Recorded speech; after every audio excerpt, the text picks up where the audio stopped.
What's up guys, Readiness Reviews here again. We're going to be looking at a scope mount today. This is a CETME rifle, of course, a Spanish military surplus rifle imported by Century Arms International in 308 chambering. The mount that we're looking at is a low profile UTG rail mount. So I took this to the range and I was shooting it to sight in my scope here. This is a Redfield Revolution scope and I was attempting to sight it in. I was proned out, nice and stable, and I was shooting it and the zero was wandering. I was adjusting the scope. It was not moving. I would click it to move it, 4 clicks to move it for an inch. I would do it and then the point of aim would be somewhere completely different. So I was like, well, something's going on with it. I shot it like that for a while and then eventually it started actually responding. It was zeroing in and I was like, okay, well maybe, it was just me being a bad shot initially. I shot it like that and I actually got it sighted in like perfectly. It was dead on the money. I was grouping really nice. I went to reduce the magnification on my scope in which you turn this bezel. It's a 2:7 power. And I was sighting it in at 7 power. I went to go turn the bezel and it's stuck. It won't move. And I was like, what's going on? So I started inspecting the rifle and I'm giving it a good look. And then I notice that the bezel that spins to adjust the magnification is stuck on my rear sight. And I was like, well, that's not right. I guess somehow the rear sight turned itself and got wedged up in there. So I quit shooting that day and I brought it home. Well, once I brought it home, I was looking at it again. I was going to undo it to unstick that rear sight. And I was like, maybe I need a little bit higher scope rings, even though when I mounted this, it was clearing the rear sight. Upon my secondary inspection, I noticed the scope mount itself has actually moved. So initially when I installed it, this square piece here was centered up on this tab here. So in the shooting, it moved its way forward almost to the point where it's going to pop off these tabs. These tabs are actually not very long at all. It's barely being held on there. The thing that made it actually lock in and be solid in its position was getting stuck on the rear sight. So as I was shooting, the recoil impulse of the 308 was too strong for this mount that I've actually mounted on here extremely tight and Loctited it on there. I did everything I could to make it as stable as possible. The recoil of the firearm caused this mount to start working its way loose and it was sliding forward. In it sliding forward, it got hung up on the rear sight, which actually locked it into place. And so now it's on there really solid. The mount has failed. It's a complete failure. I purchased this on Amazon. When I bought it, it was about $20. I think they're about $16 now. And I was skeptical in the first place. I knew that for that price, you're not going to get a good scope mount probably. I believe that even though it fits the rifle perfectly and it is advertised as being compatible with a CETME rifle, it is not suitable for the 308 chambering. If you had like a GSG 22 long rifle MP5 clone, I think this mount would probably work fine for that because it would just be 22 long rifle. But I think anything with a higher recoil impulse than that, this is a no-go. You want something much better and more expensive. Otherwise, it's going to fail just like this did. Even in the 223 chamberings, what is it, a PTR 93? I think that would be probably too strong for this mount. Yeah, I was very disappointed in how quickly it failed. It was just within the first few rounds, maybe like one magazine. It was,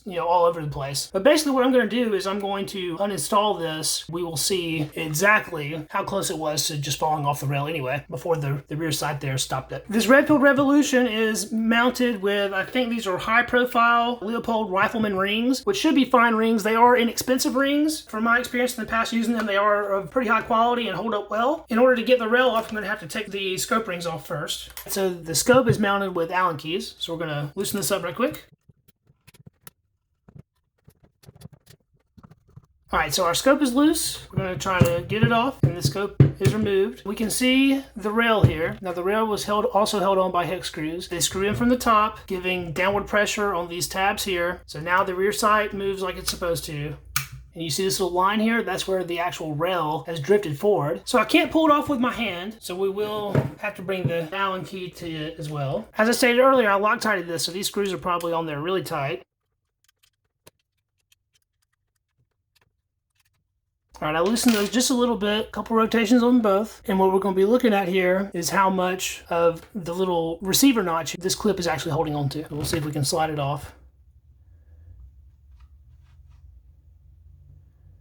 It looks like it was on about 1/3 of it left. So it has the rear sight not been here, a couple more shots and this would have flung its way all the way down the receiver. When I initially mounted it, it was of course squared up right in the middle and it started drifting itself off this rail. Now the CETME attachment method is not preferable in the first place. Like finding a mount for this that's very good is hard and they're super expensive. The German ones are several $100s and there's a couple other reproductions out there of the German one that are supposedly pretty good, but I have yet to find a mount that works. This will be the 3rd mount that I've tried upgrade, and I've just been trying not to spend a couple $100 on a scope mount, even though I definitely think that this particular rifle, the CETME, needs optics in order to reach its true potential, because it is a fairly accurate rifle, and I think it deserves more than just iron sights. So we got those loosened up quite a bit there. Hopefully it didn't do too much damage to my receiver as far as scratches and stuff goes. I wanted to try to keep this gun as in good condition as possible.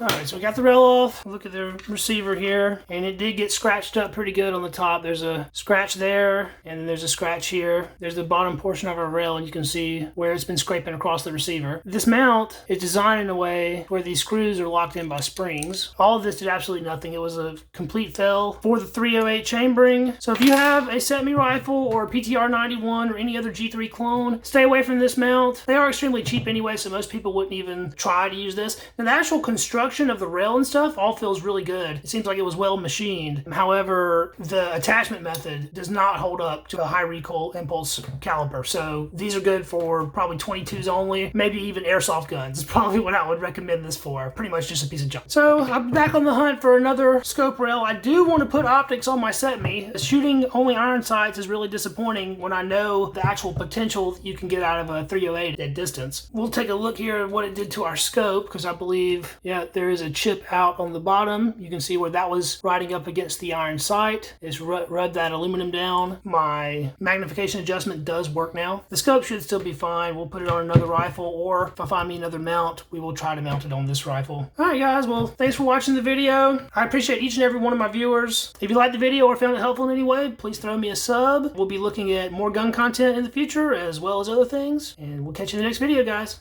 See ya. Peace.